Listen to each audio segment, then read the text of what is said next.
Welcome to my world. Another day, another time, another period for knowledge acquisition. Knowledge is power, health is wealth. Today's topic has to do with loneliness and sickness.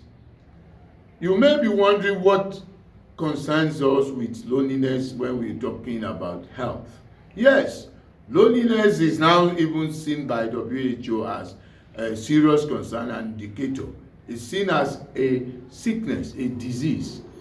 How, what is the cause of loneliness is what I want to examine, and what can loneliness cause. So it is a progressive study that looks at what can cause loneliness and how do we really study it, because loneliness is a feeling, it's not something physical, and WHO even consider it as something of serious concern that could be comparable to somebody who smokes 15 cigarettes a day. So there is a commission already launched for loneliness. So let us now look at that loneliness, that issue of loneliness. What would cause loneliness so that we can, as a matter of fact, avoid it or kill it or prevent it, before we really move on to the causal relationship between loneliness and these other identified variables or factors. So join me as I move on into the slide section for a deeper understanding of loneliness and sickness. As usual, if you like my presentation, press the like button, subscribe, and more of this will come. Outline: objective, introduction, loneliness as a disease, type of loneliness, the health impact, lab research findings, and prevention or recommendations are just exactly what I shall be talking on in this video. The objective: to create the necessary awareness of the prevalence and global physical and mental health issues associated with loneliness, regardless of its age demography, from research findings. The introduction. According to WHO, health is a state of complete physical, mental, and social well-being, and not merely the absence of disease or infirmity. And according to CDC too, loneliness and lack of social connection are widespread and negatively affect physical and mental health and well-being. So automatically that qualifies loneliness as a disease. Loneliness as a sickness. Loneliness as a global problem became prominent after the COVID-19 pandemic altered economic and social activity. It transcends borders and it knows no age or boundaries. In older adults, loneliness is associated with a 50% increased risk of developing dementia and a 30% increased risk of incident coronary artery disease or stroke. That's the physical implication of that disease. In Africa, 12.7% adolescents experience loneliness compared to 5.3% in Europe. Now, yes, let's talk about loneliness as a disease. According to psychologists, loneliness is the state of distress or discomfort that results when one perceives a gap between one's desire for social connection and actual experiences of it. Even some people who are surrounded by others throughout the day or are in a long-lasting marriage still experience a deep and pervasive loneliness. This disease, by what disease we mean, somebody is not at ease. The homeostasis is not balanced. It's not stable. And the signs and symptoms of loneliness are inability to connect with others on a deeper level, more intimate level, spending a lot of time alone. That person is usually alone. No close best friends, doesn't mix with people easily. Overwhelming feeling of isolation, negative feeling of self-doubt and self-worth.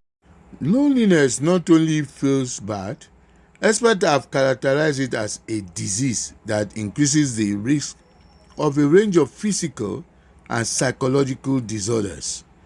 Some national prevalence estimates for loneliness are alarming, although they can be as low as 4.4%, quoting in Azerbaijan. In other countries such as Denmark, as many as 20% of adults report being either moderately or severely lonely. The Lancet Journal 2.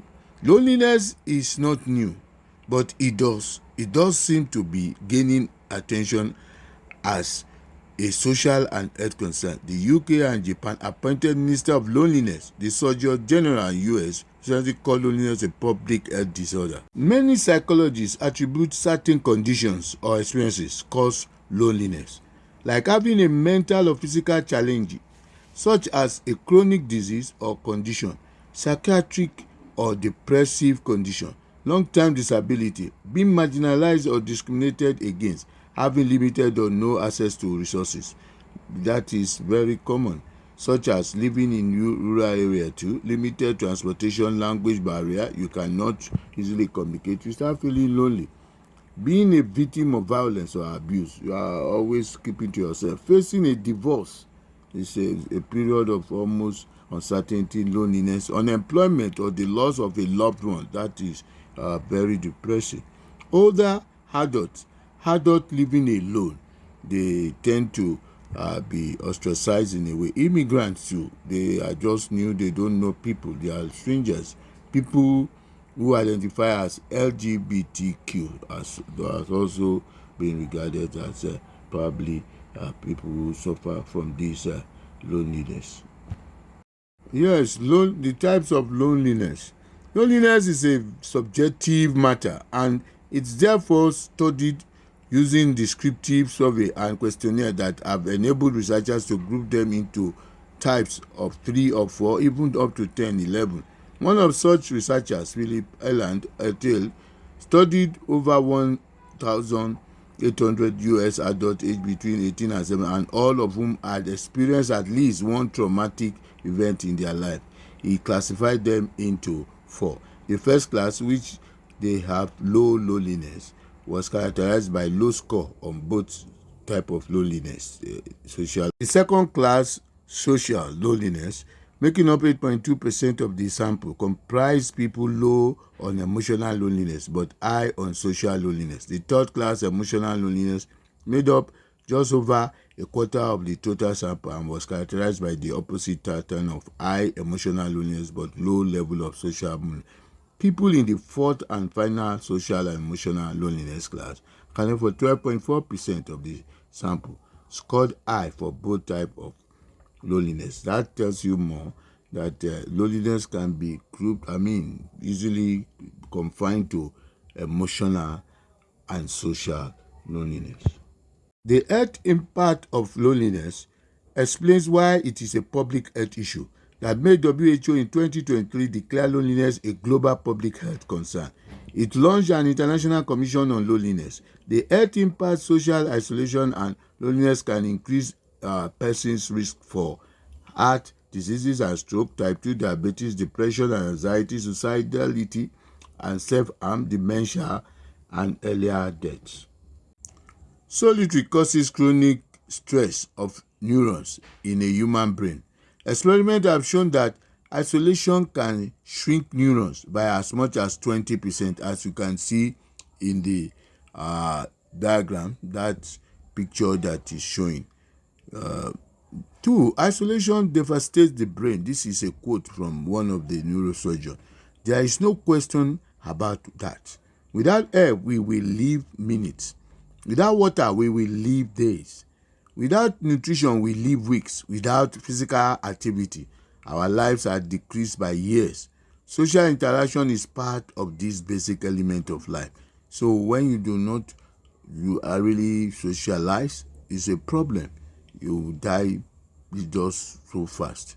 And the brain also is comprised of 100 billion cells, 500 trillion connections. It is an organ of social function. The brain needs to interact in the world. And that's quoting another professor of neurology from Michigan. The other one is from Pittsburgh. These are more research findings from great workers. Research have shown that simply feeling alone, commonly known as loneliness, is associated with a range of adverse physical and mental health outcomes.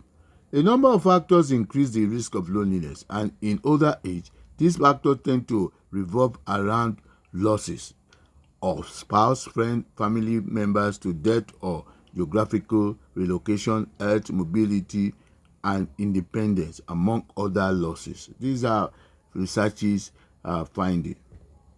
Finally, recommendation. Prevention is better than cure is a popular saying. Since solitary affect the neurons of the brain, it is advisable that one uses his brain interactively with other people so that it will not cause dementia or lead to Alzheimer's disease as one grows in age. The more you interact, and even young people too, it is very necessary to use this brain, because the more you isolate yourself, the more the brain dwindles, the more the brain neuron shrinks, and it shows the capacity reducing. You can imagine somebody who is so blessed losing those capacity, retentive memory loss. It has also been proven from this study that the loss of spouse or loved ones, or even relocations of bonds, property, and many issues like that, also cause emotional disconnect from people. It is my considered opinion, and therefore that's my advice sort of, that companionship should not be denied anybody that loses a loved one by his relatives or relation until the healing process is done. There are so many things that could cause loneliness, but efforts that we can make to prevent it is by trying as much as possible not to be staying alone, trying to find relationship, even where you have quarrel with people, is still trying to solve that problem involves the brain, and remove one from loneliness instead of ostracizing oneself, isolating oneself, thereby going into depression. These are not good things. I mean, loneliness is not a good sign for anybody. You have so many videos here that you can watch. I've always over 162 plus 63 and references.